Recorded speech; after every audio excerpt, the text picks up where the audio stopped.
बहुत पुराने समय की बात है। एक शांत वन में ऋषि मृकंडू अपनी पत्नी के साथ रहते थे। दोनों बड़े तपस्वी, सरल और शिव भक्त थे। उनके आश्रम में धन संपत्ति तो नहीं थी, पर भक्ति, शांति और संतोष की कोई कमी नहीं थी। ऋषि मृकंडू और उनकी पत्नी के जीवन में एक ही दुख था, उनकी कोई संतान नहीं थी। वे रोज भगवान शिव का स्मरण करते, शिवलिंग पर जल चढ़ाते और मन में ही प्रार्थना करते, हे महादेव, हमें ऐसी संतान दीजिए जो धर्म और भक्ति के मार्ग पर चले। कई वर्षों तक तपस्या करने के बाद एक दिन आश्रम में अद्भुत प्रकाश फैल गया। हवा सुगंधित हो गई, वृक्षों के पत्ते धीरे धीरे झूमने लगे और सामने भगवान शिव स्वयं प्रकट हुए। भगवान शिव ने प्रसन्न होकर कहा, ऋषि मृकंडू, तुम्हारी तपस्या से मैं प्रसन्न हूँ, मांगो क्या वर चाहिए। ऋषि और उनकी पत्नी ने हाथ जोड़कर कहा, प्रभु, हमें एक पुत्र चाहिए जो आपका सच्चा भक्त हो। भगवान शिव बोले, तुम्हें दो विकल्प मिलते हैं। पहला, ऐसा पुत्र जो लंबी आयु पाए लेकिन साधारण बुद्धि और साधारण जीवन वाला हो। दूसरा, ऐसा पुत्र जो तेजस्वी, ज्ञानी और महान भक्त हो, पर उसकी आयु केवल 16 वर्ष होगी। ऋषि और उनकी पत्नी कुछ पल मौन रहे। फिर उन्होंने कहा, प्रभु, हमें ऐसा पुत्र चाहिए जो आपका सच्चा भक्त हो, आयु छोटी हो, फिर भी जीवन शिव शक्ति से भरा हो। भगवान शिव मुस्कुराए और आशीर्वाद देकर अंतर्धान हो गए। कुछ समय बाद उनके घर एक सुंदर बालक का जन्म हुआ। उसका नाम रखा गया मार्कंडेय। मार्कंडेय बचपन से ही अत्यंत तेजस्वी था। जब दूसरे बालक खेलते थे वो भी खेलता था, परंतु उसके मन में भगवान शिव के प्रति गहरी श्रद्धा रहती थी। वह रोज सुबह उठकर स्नान करता, शिवलिंग पर जल चढ़ाता, बेल पत्र अर्पित करता और भक्ति से ओम नमः शिवाय का जाप करता। धीरे धीरे समय बीतता गया। मार्कंडेय बड़ा होने लगा। उसके चेहरे पर तेज था, वाणी में विनम्रता और हृदय में भगवान शिव के लिए अटूट प्रेम।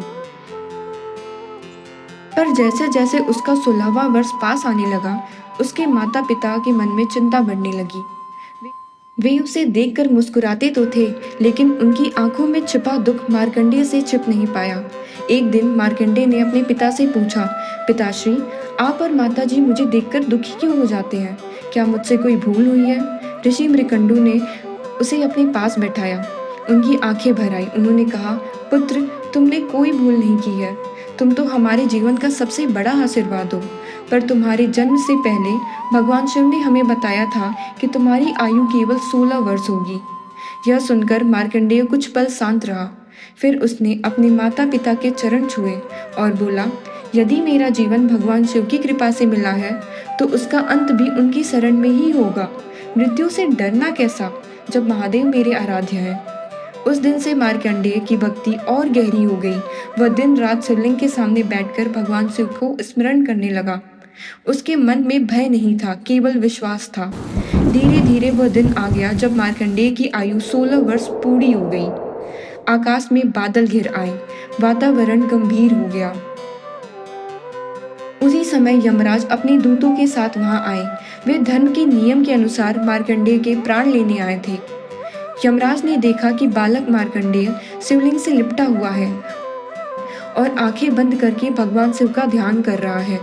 यमराज ने गंभीर स्वर में कहा, मार्कंडेय, तुम्हारी आयु पूरी हो चुकी है, अब तुम्हें मेरे साथ चलना होगा।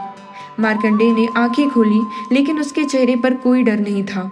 उसने शिवलिंग को और मजबूती से पकड़ लिया और कहा, मैं भगवान शिव की शरण में हूँ। जब तक मेरी प्रभु की इच्छा ना हो मैं कहीं नहीं जाऊंगा।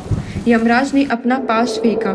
वह पाश मार्कंडेय की ओर बढ़ा, लेकिन क्योंकि मार्कंडेय शिवलिंग से लिपटा हुआ था, पाश शिवलिंग को भी स्पर्श कर गया। उसी क्षण धरती कांप उठी।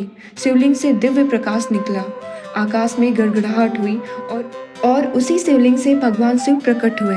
जटाओं में गंगा, माथे पर चंद्रमा, गले में सर्प, हाथ में त्रिशूल और नेत्रों में करुणा के साथ अद्भुत तेज।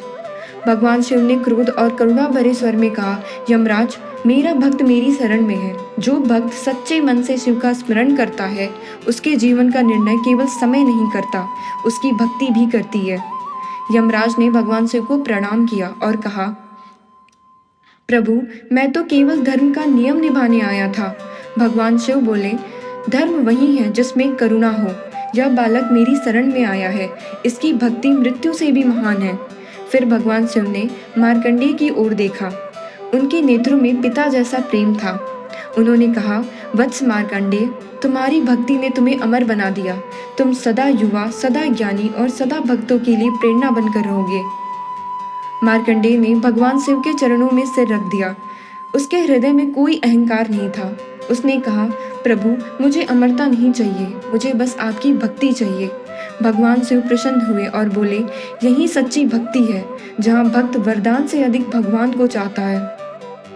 उस दिन से मार्कंडेय ऋषि महान शिव भक्त के रूप में प्रसिद्ध हुए। इस कथा का संदेश यही है कि जीवन में संकट कितना भी बड़ा क्यों न हो, सच्ची श्रद्धा, निर्मल मन और ईश्वर पर विश्वास मनुष्य को भय से मुक्त कर देता है। भगवान शिव केवल विनाश के देव नहीं हैं, वे करुणा, रक्षा, ज्ञान और भक्ति के भी प्रभु हैं। उसके भीतर कठिन समय में भी शक्ति जाग उठती है।